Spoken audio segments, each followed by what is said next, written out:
Okay, well, we'd like to welcome those who are joining us now for the next session on the impact of the Pope Francis encyclical on the environment, Laudato Si. Father Michael Agliardo is the chair of the U.S.-China Catholic Conference. He's also a professor of sociology at Santa Clara University. And I was very pleased, my wife and I, to take part in the recent conference he had of the U.S.-China Catholic Conference at Santa Clara, which had a nice attendance, including some people from China. So I'll turn it over to Father Agliardo. Well, I thank you very much, Dr. Goodson, and I thank our panelists for being present. Again, my name is Father Michael Agliardo, and if I can, is it possible for me to share my screen? Sure. Okay. My sharing has been disabled. Well, I'll set it up for you. All right. I could talk, but I have some pictures. Okay, you can share your screen now. Very good.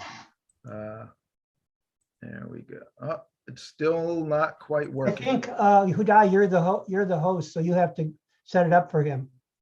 I think it's okay now. Okay. Okay. Yes, it just came up. Very good. So let's see if this works. Yes, there we are. Okay. As I was saying, my name is Father Michael Agliardo, and I do serve as the executive director of the U.S.-China Catholic Association. On this particular occasion, I will not be speaking about the church, China, and environmental issues. We're hoping to have a more substantive discussion on that in the future. Right now, what I'd like to speak about is Laudato Si, the encyclical by Pope Francis that came out in 2015. And the reason that's relevant to our conference is the larger vision of Pope Francis in Fratelli Tutti is also echoed, is also announced in Laudato Si. And so what I'd like to do is reflect not only as a priest, but also as a sociologist on the reception of Laudato Si. What affects, when the Pope speaks, how do people hear what he has to say? And what difference does it make in the decisions that they exercise as citizens and as members of society? The encyclical Laudato Si is, in fact, quite a complex document. Again, it's a very long document, and it ties together many different strands, both of environmental thought and Catholic social teaching. It's important not only, though, as a theological document, more broadly, as a statement of faith. It's an important part of how people make sense of their world. In other words, both as a priest and as a sociologist, I'm well aware that people have to make sense of their world. They construct a meaningful existence. We don't just go from one action to another, but we try to understand what we're about, and we place them in a framework that orients us in a certain direction. And people of faith are oriented by their faith toward God. Their understanding of the world is shaped by Scripture. And as Catholics, I find that when I speak with people of faith, some people very much look to the Bible, look to Scripture, look to faith for making sense of how they should treat the environment, how they should treat their fellow human beings. But it's also true that other things affect how we make sense of things. The meaning, the frameworks of meaning that we live within. And so what I'd like to do is take a look at how this one document, Laudato Si, was received in 3 different societies, because in each of those places, people already had ways of making sense of things.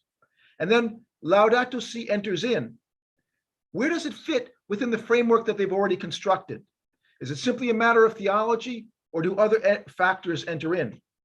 So I'll be taking a look at 3 societies, the Philippines, Poland, and the United States. I'll necessarily have to give a very superficial overview of the impact of Laudato Si on these places, just to get at this theme of understanding how does a society and its meaning system impact how a document plays out. Because in fact, Laudato Si means something very different in each of these three societies, even though it's the same document with the same theology written by the same author. So let's begin first by taking a look at the Philippines. I've done research in the Philippines for the past 6 or 7 years, looking at how Catholics mobilize around environmental issues. The Philippines is a very diverse land. It has some 600 islands, a number of different language groups, many different ethnic groups, and there is a significant disparity between the landed elite, who tend to dominate politics and the economy in the Philippines, and the rural peasantry. Outside of Manila, outside of the capital, there is a wide variety of access to the resources that we consider essential to modern life. Indeed, during the 20th century, there had been a kind of struggle among the peasants to get access to their own land and to climb out of the poverty that they were in. Some of those struggles against the landed elite were branded communist at the time. And I think that framing is important. It's an example of what we're looking at.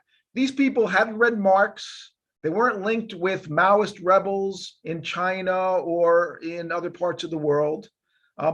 They were standing up for their families, their communities. They were standing up against people who had taken their land and reduced them to a kind of marginal status in their own society. And it's in this context that a lot of the priests and sisters came to stand by some of the rural people, some of the peasantry. They weren't standing by armed uprising, but they knew that even for peaceful protest, some people were targeted, imprisoned, and even executed behind the scenes. And this was especially the case under the Marcos regime. And again, Marcos, because he wanted US support, framed the resistance to his rule as a communist uprising. And there were places where there were communists, but often it was just the case that ordinary people were standing up for their communities and their families.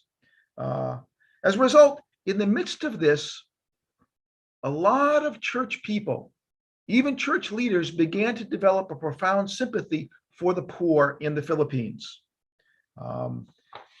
This plays out then in the last days of the Marcos era, when you have what's often called the People Power Revolution, in which the people rise up against Ferdinand Marcos, and the cardinal stands by the people, Cardinal Jaime Sin. And in the end, Marcos doesn't turn on his own people, and he leaves the country. And the United States stands by this.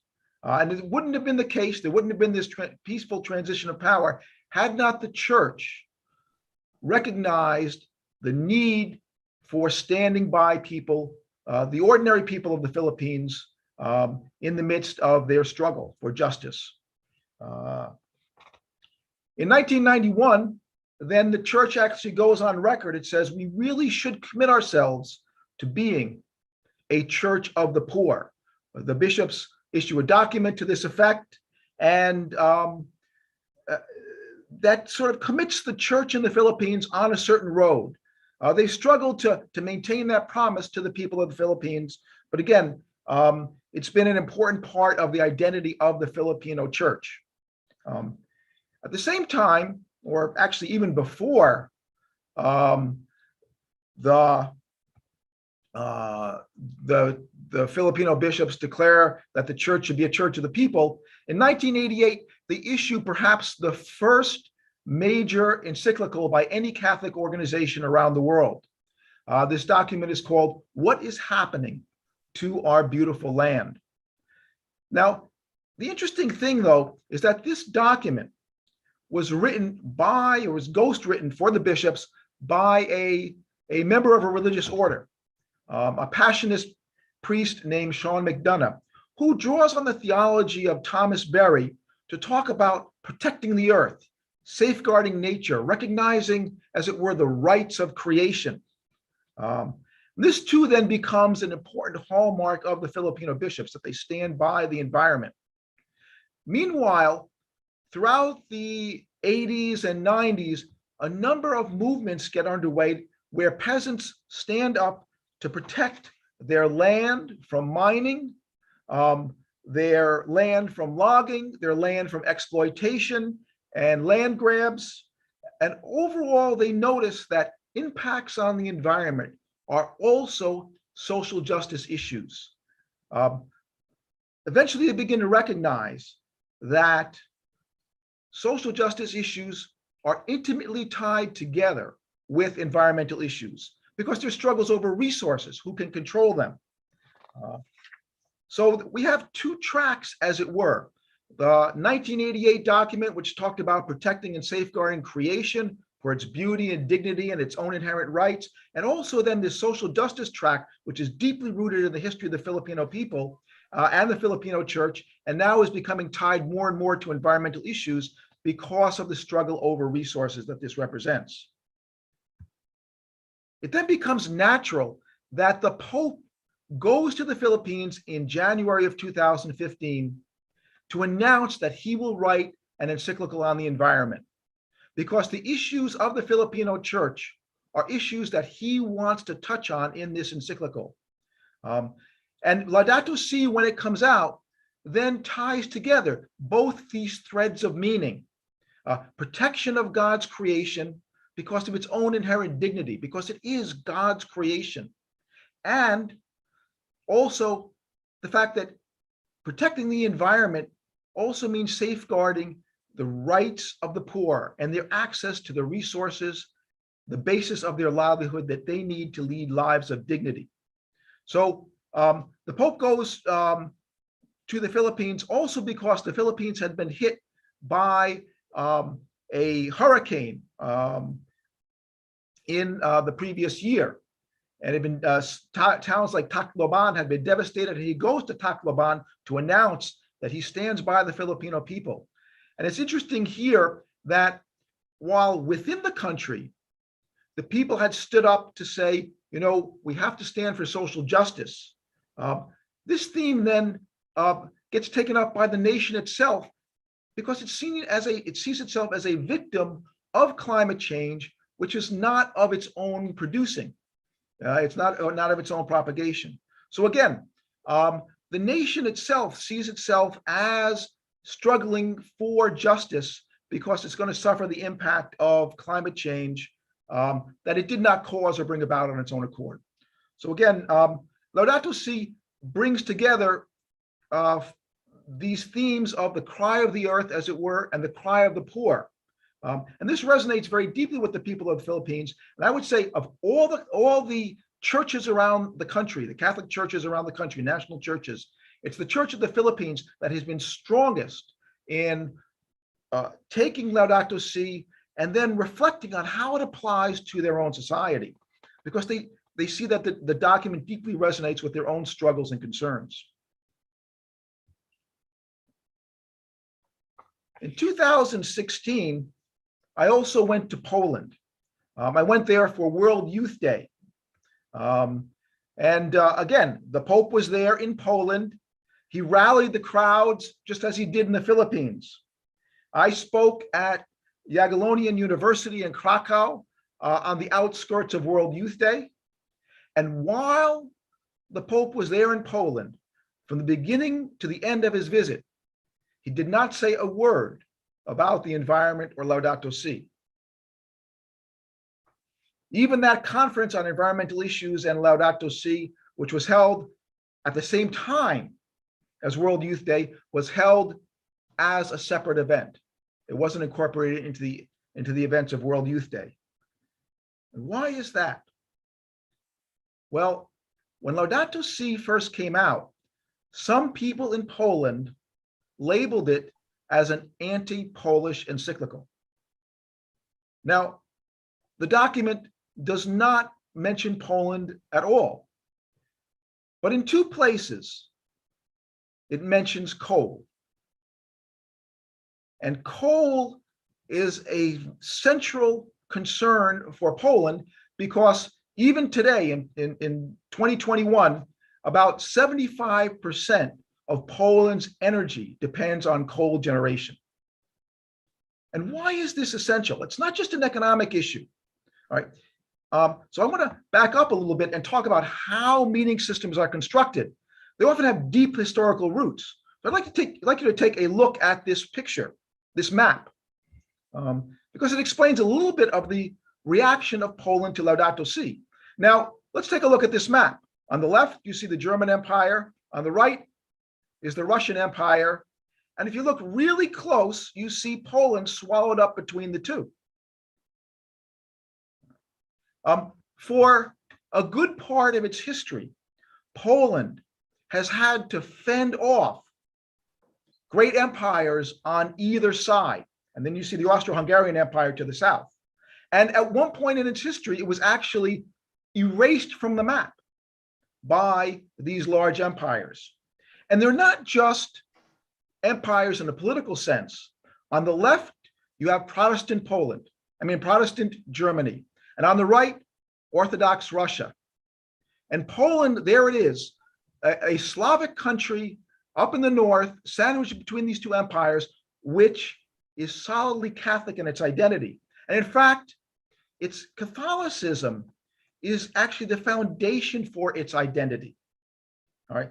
Through this period when it didn't exist on the map as an entity politically, it existed culturally, and Catholicism was the heart of that culture, and the Catholic Church was the institutional backbone of that identity.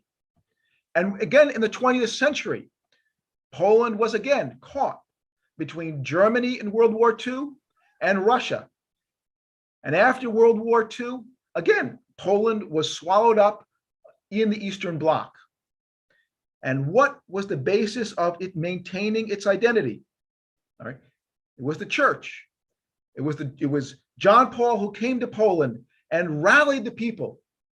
And eventually it was Poland that threw off communism and led to a whole sea change in that part of the world. With this in mind, today, Poland still sits between liberal Europe and its values and Russia and its values and the memory of the threat of communism. And Poland sees the church, or maybe the church in Poland sees itself as the guardian of Polish identity. But again, there's an interesting relationship between Polish identity and the church. In fact, the church is closely tied with Polish identity and therefore with Polish nationalism.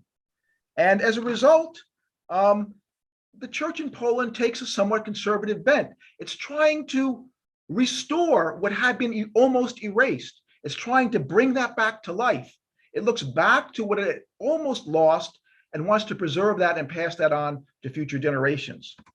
All right. So why is coal important, and where does environmentalism fit into all this? Well, when it comes to economic development, energy self-sufficiency, Poland has one resource, coal. And if it gives up that resource, well, it has two alternatives. It can look to Russia for natural gas, or it can look to the West, to Germany, for environmental technology, recycling, and all these sorts of things that it would depend on somebody else for. And coal, though, is its own inherent natural resource. So that's why a threat to coal is also a threat to Poland's self-sufficiency.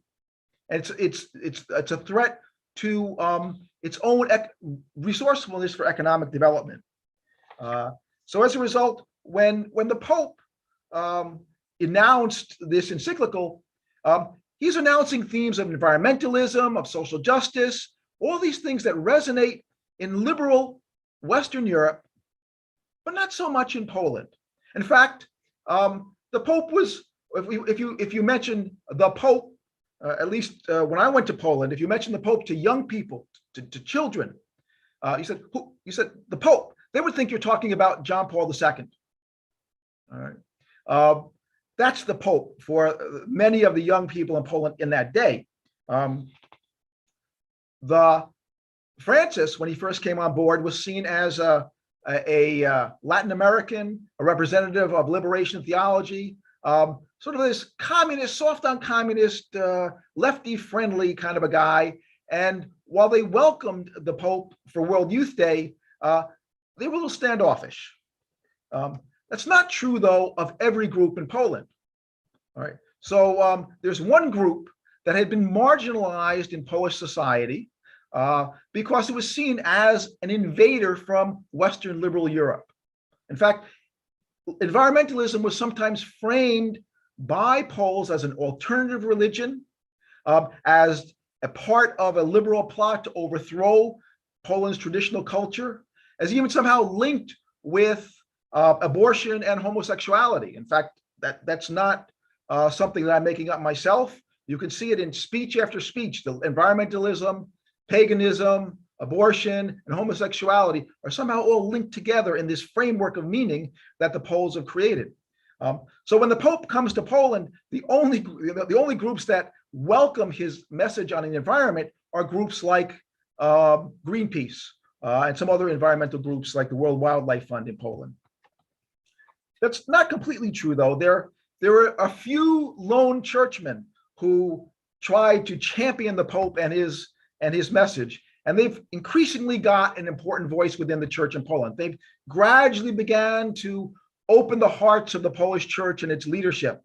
So this is the brave Franciscan Father Stanislaw Jaromi, who was a champion of Laudato Si and called for dialogue about it. But again, he has had to battle against a standing framework of meaning that made it difficult for Laudato Si to get a hearing within Poland. I'd like to take a quick look at the United States, and since my time is running short, I've got about 5 more minutes. I'll trot through some familiar territory for us here in the United States. The United States was actually one of the first countries to advance an environmental agenda. We have a long history. We founded the first national parks, and we had different ways of thinking about environmentalism, different frameworks of meaning. Conservationism, meaning carefully shepherding our resources and not chopping down all the forests at once. Preservationism, which means preserving the beautiful landscapes like Yosemite and Yellowstone. Then in the 60s, a new framework emerges where people begin to think about how science and technology are sometimes used as threats to society and threats to nature. This is what we call reform environmentalism. It takes a skeptical look at big business and big capitalism. So one of the landmark documents of this sort of revolution or new framework of thinking is this book, Silent Spring by Rachel Carson, who questions big business and its use of pesticides.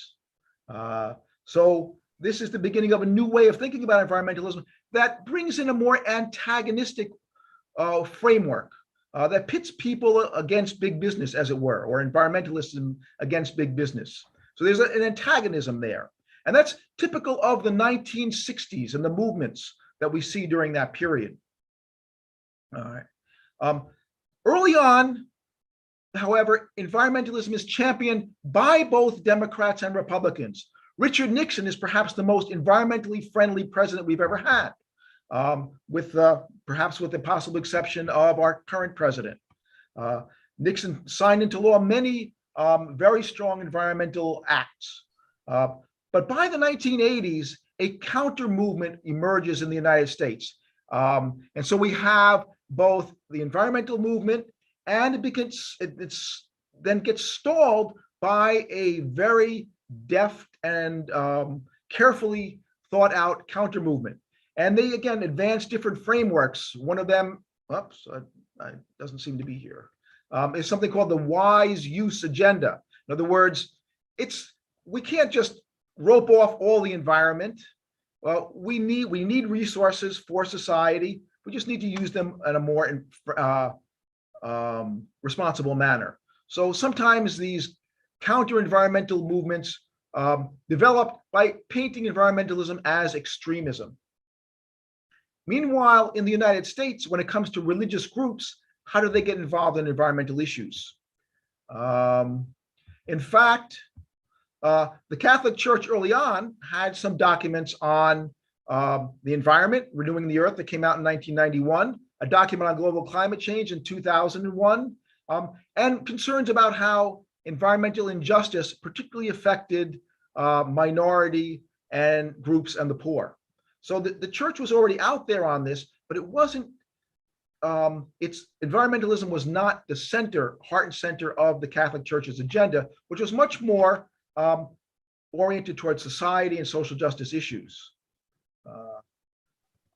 As the 2000s emerged, we've seen increasing polarization in our society, and the church has sometimes had to choose between Democrats and Republicans. The church's own agenda doesn't fit either party. If you're pro-environment, well, you tend to side with a Democratic agenda. If you're anti-abortion, you might side with a Republican agenda. So the church has found itself caught between these two in an increasingly polarized society. And often when it did take a stand, it took a stand for religious freedom, which seemed to go against with the Republican agenda and against the Democratic agenda. So even though the church has a history of environmental issues and concern, it hasn't always been standing up for them because it's had to choose which side are we going to be on when election day comes around. The two-party system, in fact, is a bit of a problem because it makes us choose between these two monoliths, and it contributes to the polarization in our society. When the Pope finally does release Laudato Si, it stirs things up a bit because it challenges the church to re-examine its own environmental history and stance and pro-environmental stances. And Laudato Si, I would have to say, got more press coverage and more exposure than almost any encyclical in modern history. The New York Times never tired of covering it. Environmental groups had issues not only on Laudato Si and its impact on the environmental movement or hope for impact, but also they explored theology and some of the ideas of theology. Never heard of before for these environmental groups, which tended to be largely secular.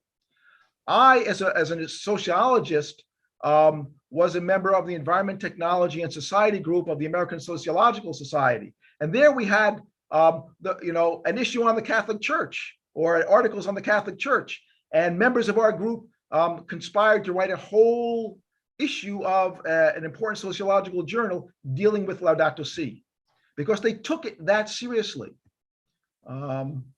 Even other environmental groups that had been mobilizing and using alternative frameworks, like the framework of Thomas Berry, said, well, Laudato Si actually incorporates that, and we have now found the leader of our movement.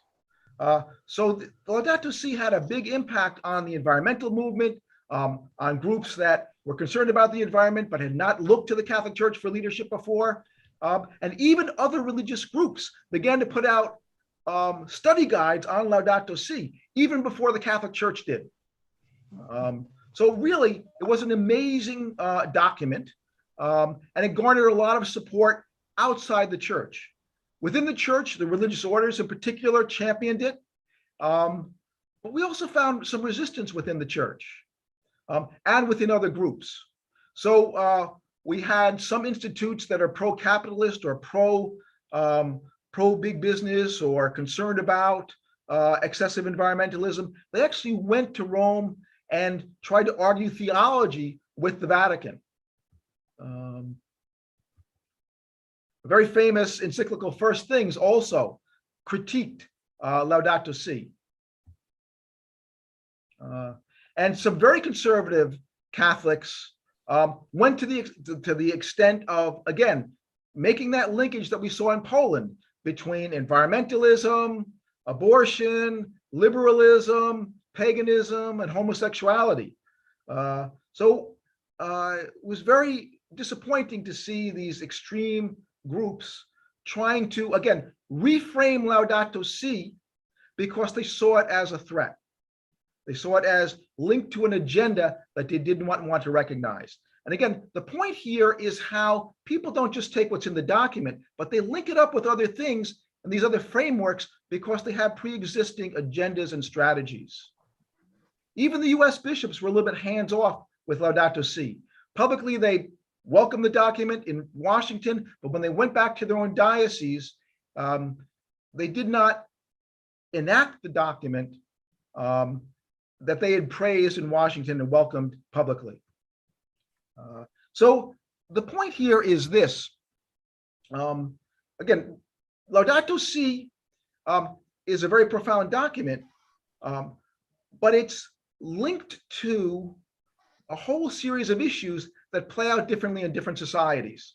They play out one way in the Philippines because of its commitment to social justice and its pre-existing commitment to the environment. They play out differently in Poland because of its concern about national integrity and its reliance on coal and its worries about creeping liberalism. And in the United States, it plays out yet another way because of the polarization of our society, and it's being caught between these polar camps.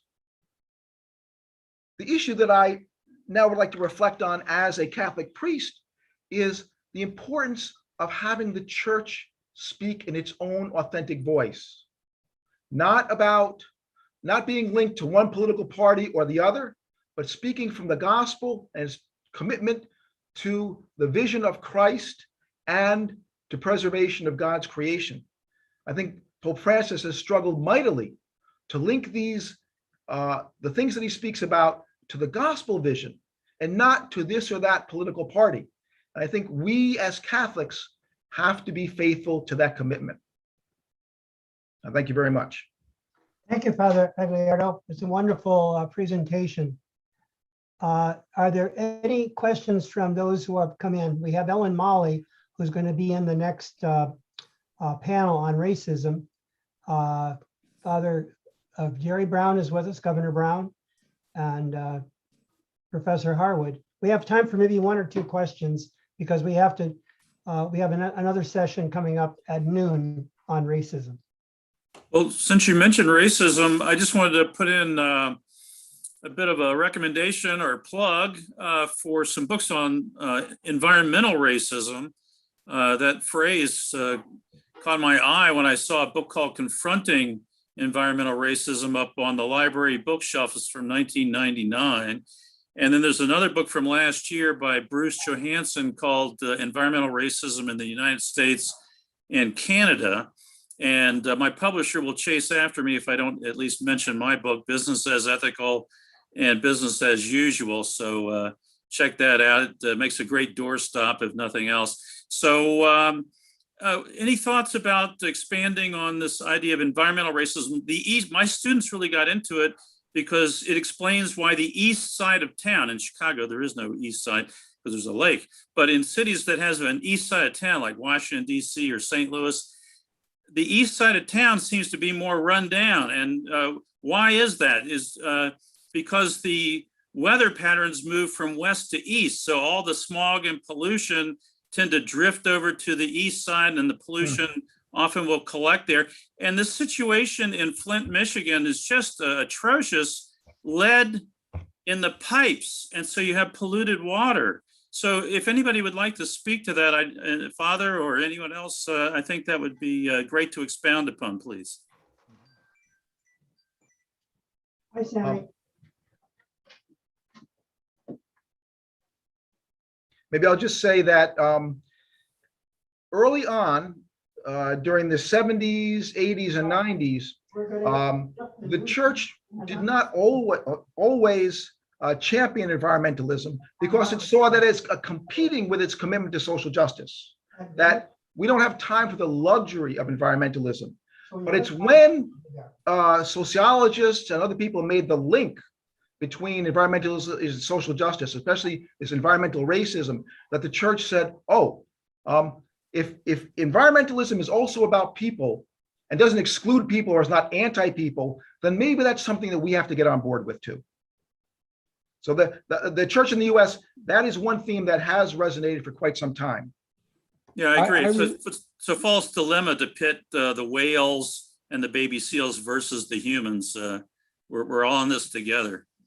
Yeah, let me just add that there is a movement called environmental justice that looks somewhat askance, particularly a cap and trade program, at the general problem of reducing greenhouse gases as rapidly as possible. They're more focused on the immediate pollutants that are affecting lower income communities. But I want to point out, in fact, they were so upset at the person who led our Air Resources Board, Mary Nichols, that they opposed her nomination to be part of the Environmental Protection Agency. They wrote a very tough letter on that. But I would just say that as these fires burn down cities like Greenwood and other places out in Northern California, and it'll spread to Southern California too, the poor people are going to get hurt the most. The rich people can pack up, build another house, get air conditioning, get an air purifier. So, and the climate is going to affect people in poor countries, in the Middle East, Africa. So the poor are going to suffer grievously, and the rich will divert their energy to protect themselves in their little cocoon.